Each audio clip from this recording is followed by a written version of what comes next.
Ju përshëndes nga qyteti i Cerrikut. Në fakt Cerriku nuk ka rezervuar asnjë surprizë në këto zgjedhje të pjesshme, ndërkohë që kandidati socialist Florencë Doka ka fituar mandatin për të drejtuar Bashkinë e Cerrikut paktën deri në pranverën e vitit 2027, aty ku do të mbahen edhe zgjedhjet e radhës lokale. Kështu, kandidati socialist ka fituar 66,22% të votave, e përkthyer kjo në vota personale në 6201 vota. E takon kandidatit pavarur Amarildo Hoxha, i cili mbështetej nga Partia Demokratike, ka marrë 20,16% të votave, e përkthyer kështu në vota personale.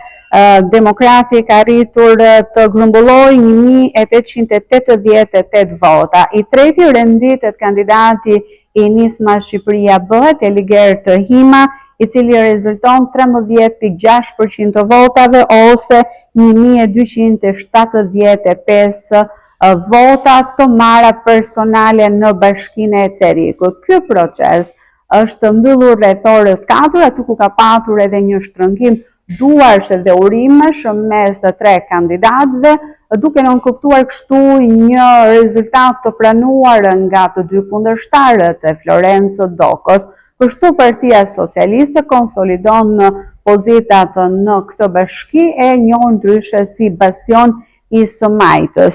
Nga ana tjetër, ajo se çfarë mund të themi është se kandidati Amarildo Hoxha në të vetma njësi administrative ka shënuar një numër të lartë të votash, vetëm me një diferencë me kandidatin socialist, bëhet fjalë për njësinë administrative klos, ku Hoxha ushtron edhe detyrën e mjekut të familjes. Ai regjistron të ketë marrur në këtë njësi 543 vota, një më pak se kandidati socialist, i cili rezulton të ketë grumbulluar 544 vota.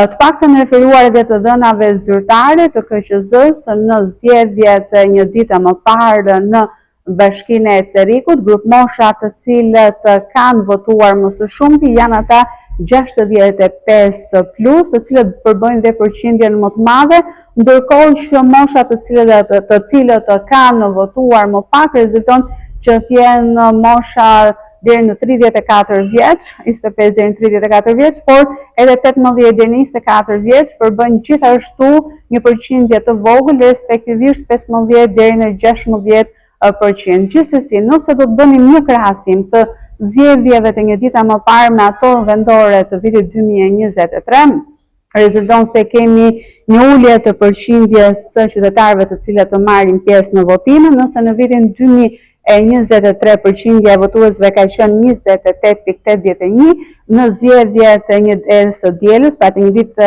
më parë, rezulton që të jetë 24,81%. Nëse më herët, pra në 2023 kanë votuar 12.000 qytetarë, në ato të pjesshme kanë votuar 9.364 qytetarë, dhe në fakt ta 9.364 qytetarë kanë vendosur për 38.720 votues, që rezulton të ketë Bashkia e Cerrikut, pra Bashkia e Qendër dhe 4 njësitë e saj administrative. Deri në këtë moment nuk ka pasur ndonjë deklaratë apo pretendim nga ana e kandidatëve.